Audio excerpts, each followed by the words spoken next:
episode 27. This video is one of my regular features where we take a look at new content and talk about not just how the car drives, but why it may drive a specific way, with a focus on what changes to the setup you can make so that the cars feel better in your hands and, with any luck, faster on track. A week ago, the new Ginettas were released with great fanfare and acclaim. I had one recent comment stated something like the Cup being, quote, one of the single greatest cars ever developed. And also some guys I really trust have been raving about them. I haven't heard anything really negative about the Ginettas either, except for a minor thing about how the differentials are operating, but I wouldn't say it was negative really. But we'll get into that. So you're looking at the Ginetta GT3 variant, something that can finally start trading paint with the Puma. We're at the Donington Park circuit. Donington Park is one of those tracks that brings out the best in cars like this. It's not quite a tier 1 GP circuit. It's also not like a knife fight in a phone booth like Brands Hatch is.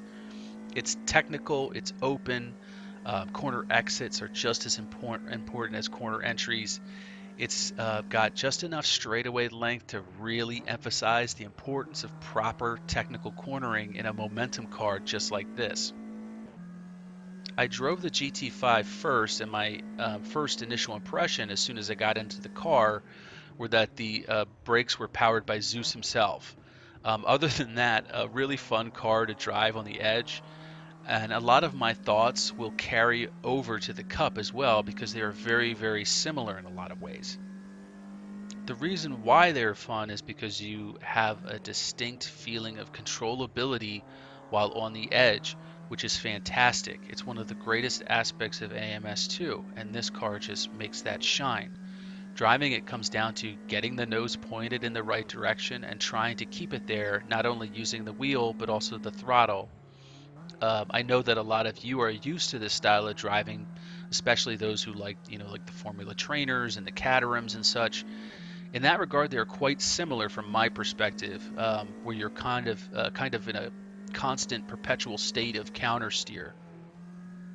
However, there is something unique about the Ginettas when compared to those other cars I've mentioned. They have weight in them. Yeah, Steele, we know they have weight. Thanks.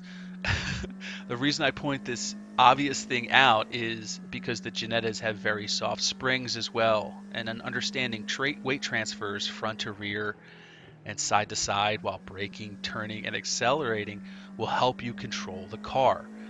These are spec cars. We can't adjust the springs and we can't adjust the dampers, so we have to learn to drive these cars the way they want to be driven. There's no compromising. The good news about this is, if you're new to this style of driving, the weight transfers with the Ginetta is so exaggerated that you're forced to understand it.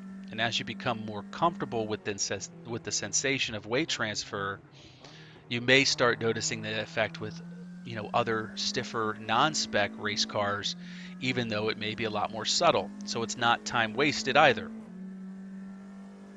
I think spec series racing is going to be quite popular multiplayer wise, and I'm a little surprised that the Porsche Cups aren't more popular, but then again, the defaults for the Porsche Cups are kind of broken, whereas the Ginettas are really, really smooth out of the box. So let's get into the particulars about the Ginettas. The most interesting and perhaps important thing to understand about the Ginettas is that their differential is different than probably all of the other cars you've driven thus far. Not to say it's complicated, actually quite the contrary, it's just different. We have this channel's first glance at what's called a geared LSD or torsion differential in real life. It's much different mechanically to the clutch plate LSD, and for better or for worse, it has its own unique character. You probably know how clutch plates work. It's the same with a manual transmission, and the reason why we have a clutch pedal. The clutch LSD is the same. It's based on friction. The clutch plates are pressed against each other hard enough to lock the plates together and provide the forces. Now, depending on the strength of the opposing forces, these clutch plates can and will unlock or slip. With the clutch plate LSD, this allows the differential to open and lock and unlock while cornering. And that's a particular thing that you can probably feel while driving those cars. The geared LSD, on the other hand, does not slip, and it does not quote unquote unlock like a clutch plate LSD. The gears are woven together so tightly, this just doesn't happen. From the naked eye, it's a spinning mass of gears and worm gears, and woven together. It's rock solid though. There's no give, so to speak. The geared LSD is known for being like very smooth for the driver. It's great for high performance street cars, so people don't kill themselves, and it's also reliable, and that's a positive thing for the pocket. But it's not preferable for racing, and that's because when one wheel starts sliding and forward traction is reduced, there is an actual power loss to the tire with grip, even though it may have plenty of grip to use. With racing, we're trying to avoid as much power loss as possible. That's why the Aussies say F it and spool it up. There are some things that we can do though with the geared LSD. We can increase the bias for the geared differential, which does act to transfer some, and I say some, power to the wheel with more grip. In that regard, it's actually a pretty simple differential to tune. You'll simply increase the bias as much as possible, so long as you don't encounter power understeer or, God forbid, snap oversteer. Too low and you'll be left with a lot less power than you could otherwise be using. I think by default, both Ginettas have a 1.5 to 1 power bias ratio, which transfers very little power. Just as a reference, 1 to 1 transfers 0 power. So although feeling smooth and fun, and everybody likes that controlled power slide, you're simply not going anywhere. It's important to keep in mind that these are momentum, low horsepower cars, and keeping the car stable and in shape and the power on is really the goal. Finally, aggressive curb work, or what should I call it? Like curbing? I don't know. During time trial may not be beneficial. This is because when one of the wheels leaves the ground and loses all forward traction, the wheel still on the ground and that has traction gets 0 power, regardless of the bias. That's just an inherent aspect of the geared differential. So let's get into some of the other aspects of the Ginettas setup wise. We mentioned the brake pressure being ungodly, so reducing that would be a thing. Also, the bias is generally okay. I'd err on the side of forward, but also I think it's rather important to keep in mind that we can't adjust the brake decks with these cars. The first lap, the brakes will be optimal temperature, but by lap 2 or 3, there will be ice cubes, so that will affect brake points as the race progresses. I also mentioned the springs and dampers not being adjustable, leading to an exaggerated weight transfer. So you'll find that the cars corner really well at low speed, but the more the car is accelerating and back on its haunches, the less it's going to want to turn. So a tap of the brakes here and there at high speed, although counterintuitive, will allow you to rotate better. The ARBs and the ride heights are adjustable to make changes to cornering aspects if you'd like, but I'd say they are just fine the way they are, and I wouldn't recommend touching them unless you know what you're doing and the reasons why. I say this because any yin benefit of making a mechanical grip change, softening or stiffening, has a yang detriment somewhere else. You could soften the front for a mid to high speed corner, but easily have oversteer during the low speed stuff. You could soften the rears to help with corner exits, but find it impossible to turn on high speed corner entry. So it'll be an interesting car to tune in that regard.